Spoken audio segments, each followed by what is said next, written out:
The breaking point. Commander Elena Rice stood at the observation deck of the United Earth ship Defiant, watching the massive Galactic Alliance station rotate slowly against the backdrop of stars. The enormous structure, shaped like a vast wheel, with 12 spokes representing the founding species, had once filled her with awe and hope. Now it only stirred a cold anger in her chest. "Commander, you need to see this immediately." Lieutenant Kai Chen's voice broke through her thoughts. The young intelligence officer's normally composed face showed barely controlled urgency. "What is it, Lieutenant?"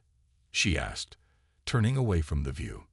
Chen handed her a secure tablet.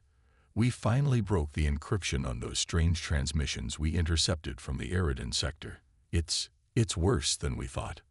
Rice took the tablet and began scrolling through the decoded messages. With each passing moment, her expression hardened. The data contained detailed plans, secret meeting transcripts, and classified directives between 6 of the 12 founding species of the Galactic Alliance. "They're planning a containment operation," she said quietly, her voice tight with controlled fury. "Against Earth." "Yes, Commander. According to these files, the Alliance Security Council believes humans are developing too rapidly. We achieved in 70 years what took the Meridians 3 centuries and the Volith almost 500. Rice continued reading, her finger stopping at a specific timestamp. "These fleet movements, they're positioning for a coordinated strike.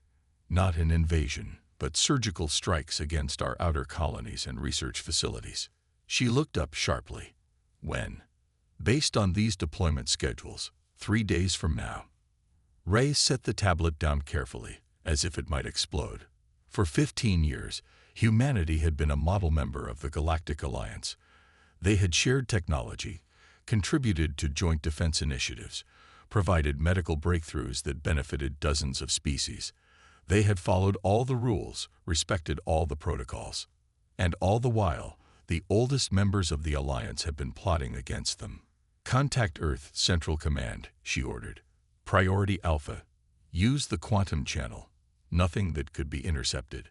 And Lieutenant, not a word to anyone else aboard." "Yes, Commander. What should I tell them?" Rice stared once more at the gleaming Alliance station. "Tell them to activate Protocol Omega. We just ran out of time." 12 hours later, Rice sat alone in her quarters reviewing the response from Earth Central Command. Protocol Omega, a contingency plan developed in secret after first contact, had been authorized at the highest level. The irony wasn't lost on her. While the Alliance accused humans of advancing too quickly, they had no idea just how far humanity had truly gone. Her comm unit chimed. "Commander, Ambassador Callahan is requesting permission to come aboard," reported the bridge officer. "Granted. Have him escorted directly to my quarters." 20 minutes later, Thomas Callahan, Earth's representative to the Galactic Alliance for the past 8 years, entered her room. His usually immaculate diplomatic uniform looked wrinkled, and dark circles shadowed his eyes. "They approved it then?" he asked without preamble. Rice nodded. "Full implementation. You'll deliver the message at tomorrow's plenary session." Callahan sank into a chair, suddenly looking every day of his 63 years. "I've spent my entire career building bridges between worlds, Elena. Tomorrow, I'll burn them all down." "They left us no choice, Thomas." She handed him the tablet with the decoded plans. "Read it yourself. They were going to cripple our outer colonies, steal our research, and gradually isolate us from the rest of the Alliance. Their own documents admit it would cost millions of human lives." "I know," he said quietly. I wish there had been another way." "So do I. But we tried diplomacy for 15 years. We followed their rules. We shared our advances, and they repaid us with fear and betrayal." Rice stood and walked to a small safe embedded in the wall. She pressed her palm against it, then submitted to a retinal scan. The safe hissed open. From inside, she withdrew a small metallic cylinder no larger than her thumb.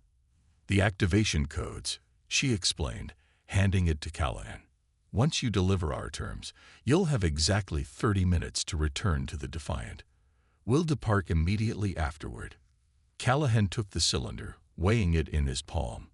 "And if they try to detain me, they won't get the chance. We have contingencies in place." The ambassador nodded slowly. "What do you think they'll do when I deliver our terms?" Rhea's mouth curved in a smile that didn't reach her eyes. "They'll laugh. Then they'll threaten. Then they'll attempt to call our bluff. And when they discover it's not a bluff, by then, it will be too late." The Grand Council Chamber of the Galactic Alliance housed representatives from over 200 member species. The circular room rose in tiered seating, with the 12 founding members occupying the lowest level closest to the central speaking platform. Ambassador Callahan approached this platform now, his steps measured and deliberate. He could feel the curious gazes of hundreds of alien delegates. Humans rarely requested emergency speaking privileges. In fact, no Earth representative had ever invoked the ancient right that allowed one member to address the entire assembly uninterrupted. High Arbiter Zextrol, a towering meridian with iridescent scales that shifted from blue to green under the chamber's lights, watched Callahan's approach with open suspicion. As the current head of the Alliance Security Council, he had personally signed many of the documents Reyes had discovered. "Ambassador Callahan." The Meridian's harmonic voice reverberated through the chamber. "The Council recognizes Earth. You have claimed emergency speaking privileges under Article 7. Please state your purpose." Callahan stepped onto the platform. From a small device, he projected a holographic display visible to all present. "My purpose is to expose treachery and deliver a warning." With a gesture, he expanded the hologram to show the decoded plans, fleet movements, attack coordinates, casualty projections.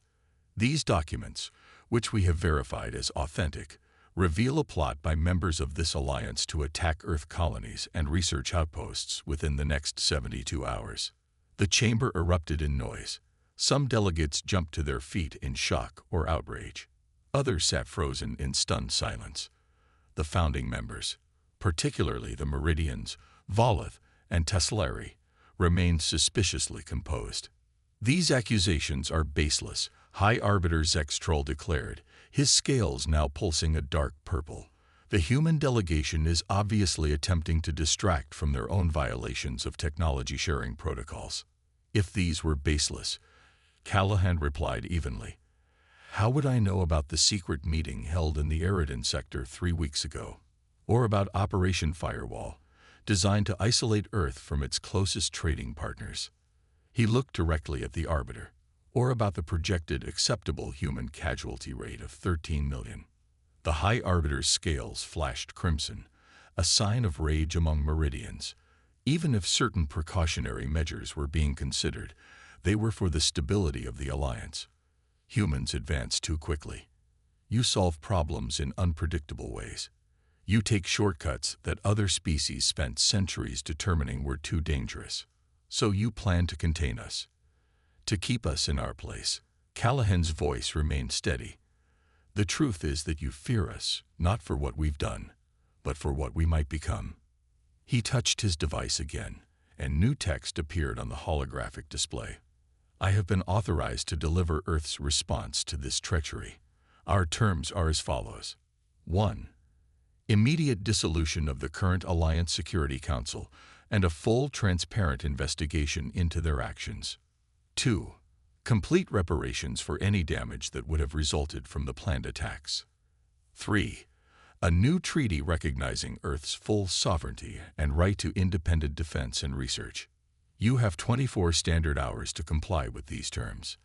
Laughter erupted from the Volith delegation, a harsh, chittering sound that echoed through the chamber. Ambassador Trelvox, a heavily armored insectoid, rose from his seat. "And if we refuse these ridiculous demands, what will your single species do against 200 others? Your fleets are outnumbered 1,000 to 1. Callahan's expression never changed. "If our terms are not met within 24 hours, Earth will activate Protocol Omega and withdraw from the Galactic Alliance permanently." His voice hardened. and I strongly advise any vessels within 50 light-years of Sol to put as much distance between themselves and human space as possible." He collected his device, turned his back on the stunned assembly, and walked out of the Grand Council chamber without another word.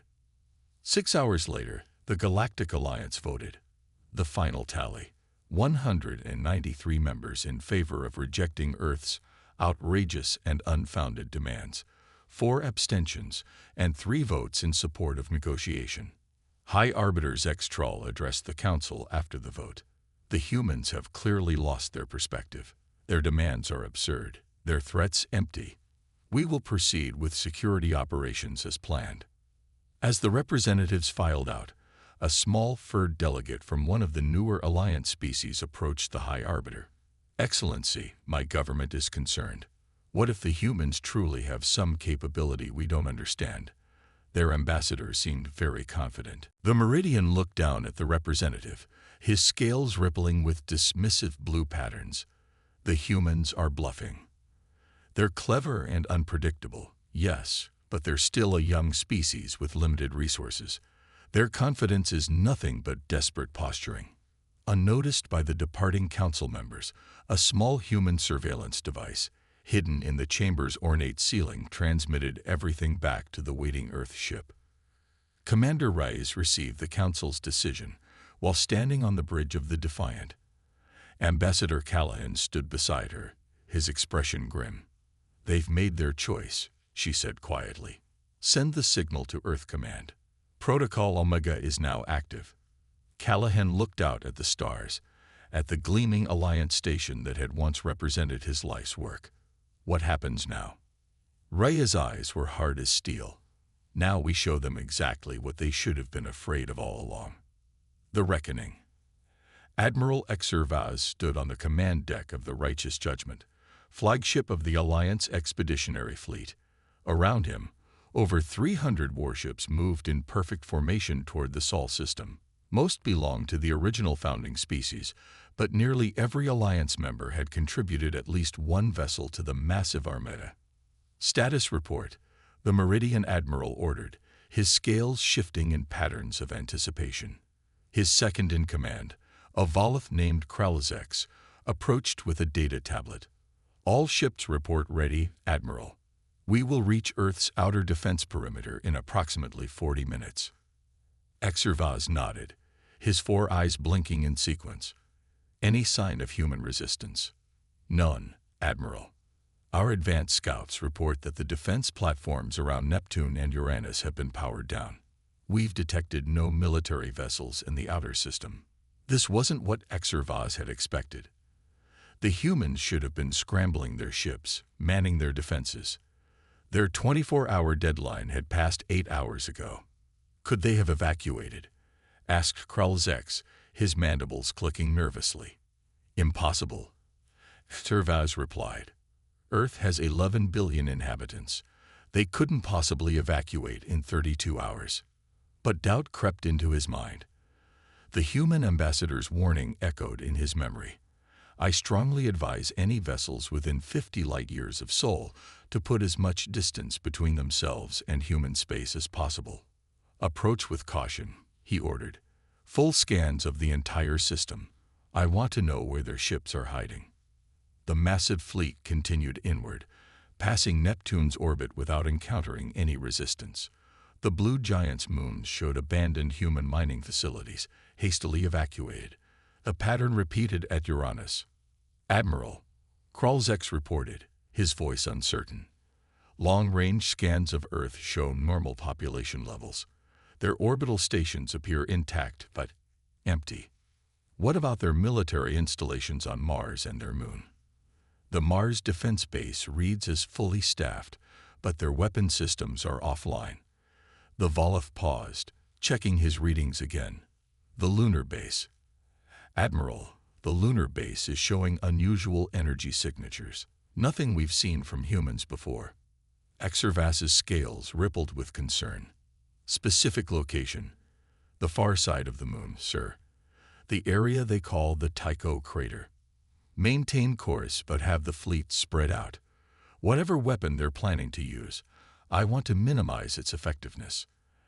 As the Armada approached Earth's moon, the strange energy readings grew stronger. Science officers across the fleet reported increasing gravitational anomalies.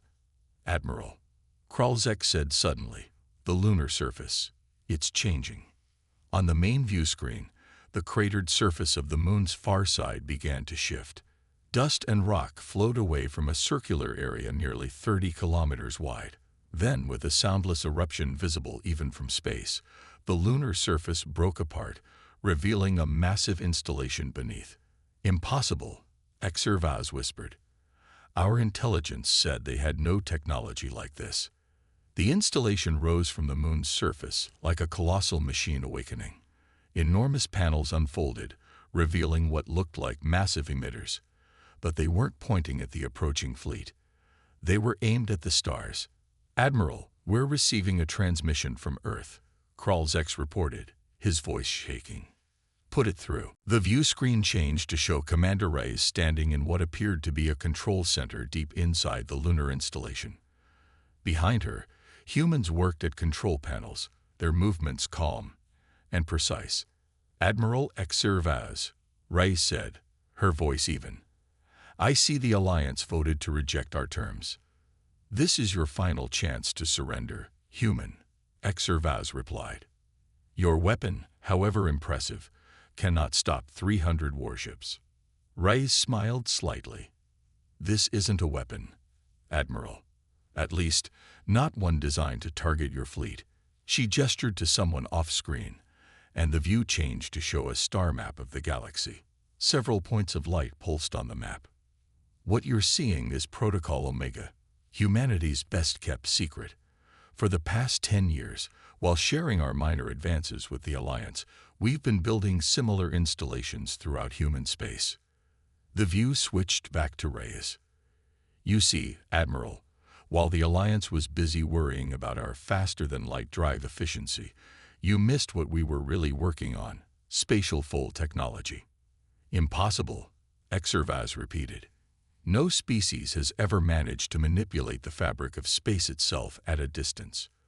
"Until now," Reyes replied. "Allow me to demonstrate." She pressed a button on her console, and the enormous emitters on the lunar surface began to glow with blue-white energy. "I suggest you look at the Proxima Centauri system, approximately 4.2 light-years from your current position." Exervaz signaled to his science officer, who quickly brought up a view of Proxima Centauri on a secondary screen.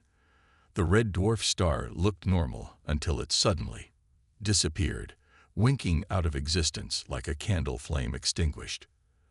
"That was a targeted spatial fold," Reyes explained. "We've temporarily removed Proxima Centauri from normal spacetime. It now exists in a pocket dimension of our creation." Before the Admiral could respond, the star reappeared, exactly as it had been before. "We've placed similar installations throughout human space," Reyes continued. "They can remove celestial bodies from spacetime, create artificial wormholes, or in extreme cases." She didn't finish the sentence. She didn't need to. "Now look at these coordinates." She transmitted a string of numbers. Kralzek quickly entered them into the navigation system, bringing up a view of a remote star system with no habitable planets. As they watched, an unremarkable asteroid in the system suddenly vanished and reappeared in the middle of the Alliance fleet. 3 Volith cruisers and a Meridian support vessel had no time to evade. The asteroid, nearly 2 kilometers wide, passed straight through their positions. Not by impact, the ships simply ceased to exist where matter attempted to occupy the same space.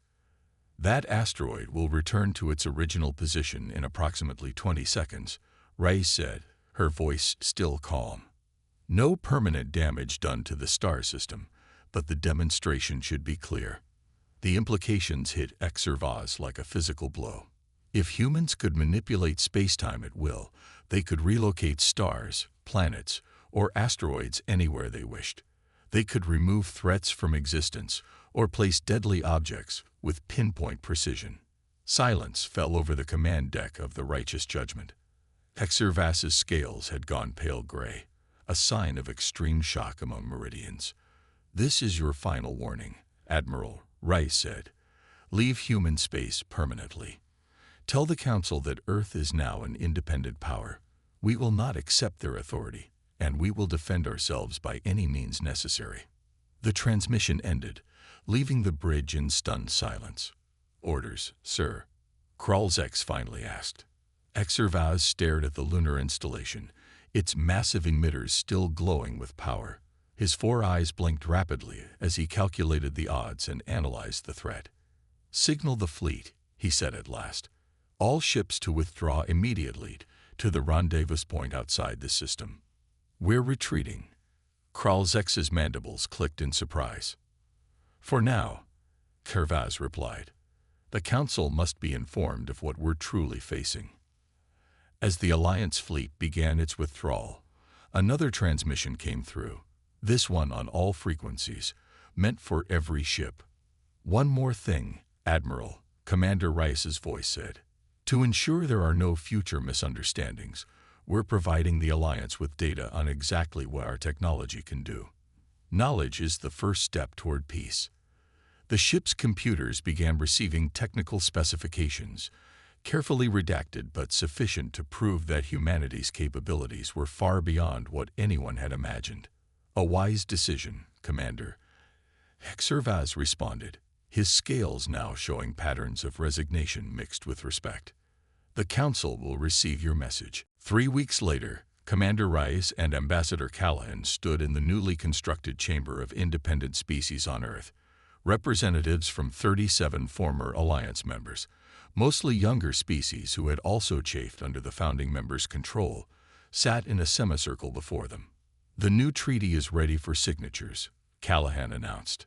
"The Treaty of Sol establishes mutual defense and fair trade between all independent worlds, with equal voting rights regardless of how long a species has been spacefaring." A delegate from the Entheran Collective, a species that had joined the Alliance only 20 years before humanity, rose to speak. "And what assurances do we have that humans won't use their spatial fold technology against us, as you threaten to use it against the Alliance?" Ray stepped forward. "A fair question, which is why part of this treaty includes the establishment of the Oversight Committee. Each member world will have a representative on the committee with full access to inspect our installations. The technology remains under human control, but its use requires a majority vote from all treaty members." The Entherans seemed satisfied and sat down. "The Alliance has sent a formal request to reopen diplomatic channels," Callahan added. "They're proposing a non-aggression pact." Murmurs spread through the chamber. "And what was Earth's response?" asked another delegate. Reyes allowed herself a small smile. "We told them we'd consider their proposal in about 15 years. Later, as the delegates filed out after signing the treaty, Callahan found Reyes staring out at the rebuilt skyline of New Geneva, Earth's diplomatic capital. "I never thought it would end like this," he admitted. "When I became ambassador, I dreamed of humanity taking its place as a respected member of the galactic community. Instead, we've become what they always feared we might be." Rice finished for him. "A power that changed the rules. Was it worth it?" Rice considered the question. "They were going to attack our colonies, Thomas. Millions would have died, and we would have been contained, controlled, never allowed to reach our potential." She turned to face him. "Sometimes you have to remind the universe that underestimating humans is a dangerous mistake. And now we build something better than the Alliance ever was. Something based on equality, not age or tradition." She looked back out at the city, where representatives of dozens of species walked freely among humans. Fear kept the Alliance together for millennia. Let's see if respect works better. High above them, barely visible in the daylight sky, the moon showed its familiar face to Earth. On its far side, humanity's greatest secret and most powerful deterrent hummed with quiet energy, a reminder to the galaxy that humans would never again be underestimated. The message had been delivered, and this time, the galaxy would remember.